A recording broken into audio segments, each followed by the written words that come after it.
নমস্কার, কেমন আছো তোমরা সবাই? আশা করছি ভালো আছো। আমিও ভালো আছি। আমি নিকিতা।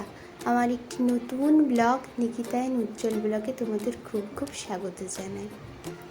আমি আজ প্রথম একটা ভিডিও শুরু করছি, ঠিক আছে? আশা করছি তোমরা পাশে থাকবে। সুন্দরভাবে তৈরি হয়ে নিয়েছি বেরোনোর জন্য। তার আগে সকাল সকাল ঘুম থেকে উঠে আমার হাজব্যান্ড ডিউটিতে যাবে, ওর জন্য সব রান্না বান্না করে টিফিন গুছিয়ে নিয়েছি। এইদিকে ভাত করেছি, আজ ডিমের কারি করেছি, ওদিকে সবজি করেছি এবং সকালে নাস্তার জন্য এইদিকে 2টো ডিম সিদ্ধ করেছি। আর মহারাষ্ট্রে এসে প্রথম আমি নাস্তাতে সবসময় আমার পছন্দের জিনিস হলো ইডলি, ডাল বড়া, মেহেন্দি বড়া, সাম্বার আর নারকেলের চাটনি। আজ বাইরে থেকে নিয়ে এসেছে নাস্তাটা, বাইরে রেডি করবো, ঠিক আছে? চলো, এই দেখো সব খাওয়া দাওয়ার পর দুজনে রেডি। ইনি হলেন আমার হাজব্যান্ড, দুজনেই রেডি হয়ে গেছি। আজ বেরোবো একটু, ওর বন্ধুর বাড়িতে আজ নেমন্তন্ন আছে, ও আমার সাথে ওখানে যাবে। খাওয়া দাওয়ার পর ওখান থেকে ডিউটি, তারপর আমি বাড়ি ফিরবো। এই দেখো যথারীতি দুজনে বেরিয়ে পড়েছি। তো যাব একটু মিষ্টি নিতে এসেছি। আজকের দিন হলো ঈদ, সবাইকে ঈদ মুবারক। ঈদের জন্য ওদের বাড়িতে যাব, ডেকেছে, দাওয়াত আছে।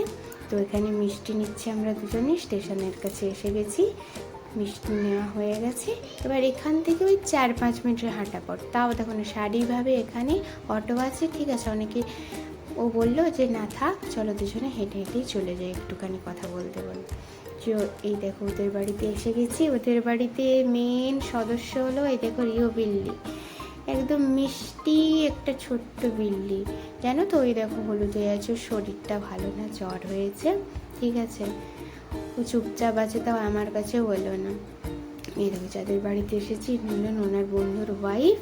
আজ দাওয়াতের জন্য আমরা যেতে না যেতেই উনি খাওয়ার আয়োজন শুরু করে দিয়েছে। যাই হোক, একটু আমি গিয়েছিলাম কিচেনে, এবার হাত পা ধুয়ে আমরা বসেছি, সবাই গল্প করলাম। এই দেখো এবার দিদি সব খাবার দাওয়াতে সাজিয়ে দিয়েছে। এই দেখো এদিকে লুচি বানিয়েছে, সিমুই, শুকনো সিমুই।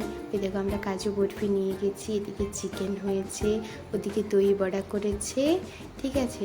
সাথে লাস্টে স্যালাড ছিল আর একটুখানি মুড়িয়ে ছিল, সেটা ভিডিও করতে ভুলে গেছি, ঠিক আছে? এটা আমাদের কথা ছিল রাত্রে যাবার, কিন্তু ওদের একটু সমস্যার জন্য আমরা সকালে গিয়েছিলাম। এই দেখো খেতে বসেছে, ওরাও এখানে পাশে বসেছে, ভিডিওতে আসতে চাইলো না, তাই নিলাম না, ঠিক আছে? তোমাদের এই দেখো কারা কারা ঈদ মানালে জানিও। আমি প্রথমবার আজ গিয়েছিলাম, ঠিক আছে? আমার আজ অভিজ্ঞতাতে প্রথম কারো বাড়িতে ঈদের দিনে দাওয়াতে যাওয়া, তাই অভিজ্ঞতাটা আমার খুবই সুন্দর লাগলো, ঠিক আছে? আজ তোমাদের ঈদ কেমন কাটলো জানিও। আমার তো খুব ভালোই কাটলো। এই দেখো খাওয়া দাওয়ার পর ফ্রেশ হয়ে বসেছি একটুখানি, ওদের দিদির সাথে কথা বলছি। ও তো যথারীতি ডিউটি চলে গেছে ওখান থেকে। এই দেখো ওর তো জ্বর হয়েছে, আজ ভালো না, মুখটা কত করে ডাকলাম, একটু কথা শুনলো না, ওখানে বসেই আছে। গিয়ে বসে বসে দুজনে একটু কথা বললাম, কারণ সময় যাচ্ছে, রোদ বাড়ছে, আমারও বাড়ি ফেরার সময় তাড়াতাড়ি হয়ে আসছে, কারণ আমি থাকতাম, ওরা ওখান থেকে আজ ঈদের দিন, তো ওনাদেরও দাওয়াত আছে অন্যদের বাড়িতে, নিজেদের এখানে আপনজন আছে, যাবে। তাই আমি ওদের কথাবার্তা বলার পর এই দেখো বেরিয়ে পড়েছি অটো ধরে, এবার বাড়ি ফিরবো। আমি অটোতে আছি, এখন কটা, দুপুর 2-2:30 মতো হবে, বাড়ি ফিরবো। আমার এই ছোট্ট ব্লগটা কেমন লাগলো তোমাদের জানিও, আশা করছি তোমাদের ভালো লাগবে। প্লিজ সবাই আমার পাশে থেকো এবং আমার চ্যানেলটিকে সাবস্ক্রাইব করো, ভালো লাগলে একটি লাইক দিও, লাইক, শেয়ার, কমেন্ট করো। আবার আসবো নতুন একটি ছোট্ট ব্লগ নিয়ে, ততক্ষণ তোমরা ভালো থেকো, সুস্থ থেকো,